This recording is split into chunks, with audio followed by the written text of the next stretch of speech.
প্রিয় গাইস, আসসালামু আলাইকুম। আজ একটা বিষয় আপনাদের সাথে শেয়ার করব। এ দেশে যত বড় বড় ভালোবাসার প্রেমিক নেতারা আছে, তারা একটা নির্দিষ্ট সময় পরে তারা বাইরে চলে যায়। যে কোনো নেতা হোক, আমি কাউকে পক্ষপাতী বলে বা দলবদ্ধভাবে বলবো না। তারা একটা নির্দিষ্ট সময়ের মধ্যে আসে, মনে হয় যে তারা দেশের জন্য জান প্রাণ দিয়ে অনেক কিছু করতেছে, অথচ দেখা গেছে লাস্ট পর্যায়ে তারা দেশের মধ্যে থাকতে ইচ্ছুক না বা থাকে না। আমার মতে এমন কোনো দেশপ্রেমিক হতে পারে না বা নেতা হতে পারে না যারা দেশকে ছেড়ে কোথাও যাবে না, তারা দেশের মধ্যে থাকবে। যারা প্রকৃত ভালোবাসে দেশকে, তারা কিন্তু দেশ ছেড়ে কোনো দিনও পালাবে না।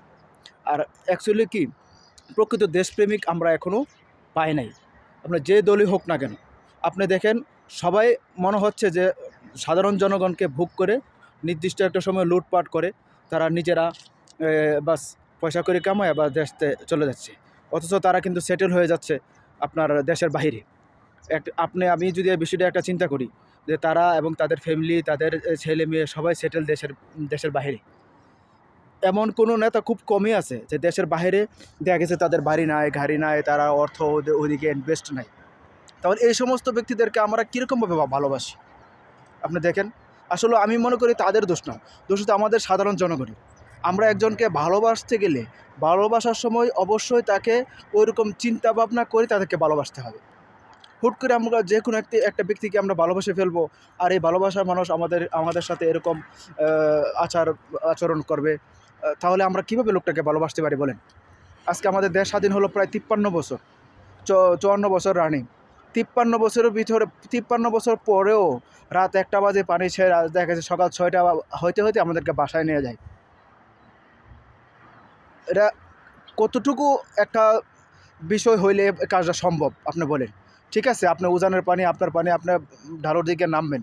কিন্তু আমাদের যদি ওইরকম কোনো সাপোর্ট থাকতো, তাহলে আমাদের সাথে তারা পরামর্শ করার একটা প্রয়োজন মনে করতো।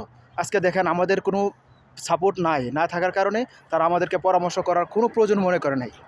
তারার দরকার হয়েছে, তারা বাঁচার দরকার, তারা পানি ছেড়ে দিছে। এগুলা যারা ওপার সাইডে আছে, তারা মরুক বাঁচুক, সেটা তাদের দেখার বিষয় না। যে কোনো রাজনীতিবিদ আপনার এই 53 বছরের ভিতরে তো অনেক লোক দেশ চালাইছে, অনেক নেতাকর্মীদেরকে আমরা সাপোর্ট করেছি, ভোট দিয়েছি, কিন্তু রেজাল্টে তারা কী দিল? 53 বছর পরে আসা অন্য একটা দেশে পানি আইসা আমাদেরকে বাসায় নিয়ে গেল। তাদের সাপোর্ট এটাই দিল। এই 53 বছরের ভিতরে তারা কিন্তু পারতো। তারা ওইদিকে যেহেতু তারা একটা বেড়িবাঁধ দিয়ে রাখছে বা সুইচ গেট দিয়ে পানি বন্ধ রাখছে, বা তাদের প্রয়োজনে পানি ছাড়ে, তাদের প্রয়োজনে পানি আবার বন্ধ রাখে। আমরাও কিন্তু পারতাম। যখন আমরা দেখতেছি তাদের সাথে আমাদের কোনো সমঝোতা আসতেছে না, তাহলে আমরাও তো পারতাম এরকমভাবে একটা বেড়া দিতে, সুইচ গেট দিতে। তোমরা প্রয়োজনে পানি ছাড়বা, আমাদের প্রয়োজন আমরা বন্ধ করে দেব।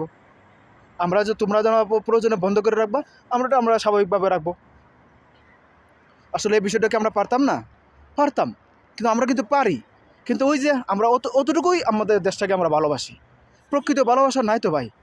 আমরা যদি দেশটাকে প্রকৃত ভালোবাসতাম, সাধারণ জনগণদেরকে যদি আমরা ভালোবাসতাম, তাহলে আজকে আমাদের এই কাজগুলো হতো না, বা আমাদের এই কাজগুলো হয় না।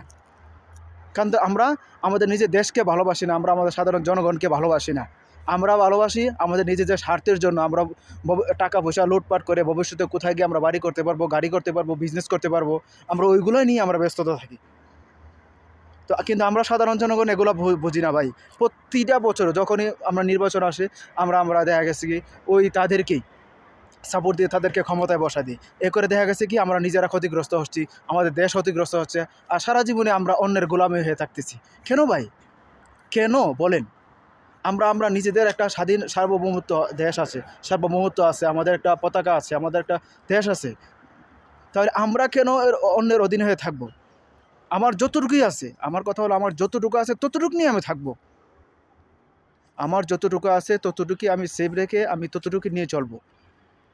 তোমার গোলামি আমি করবো কেন ভাই?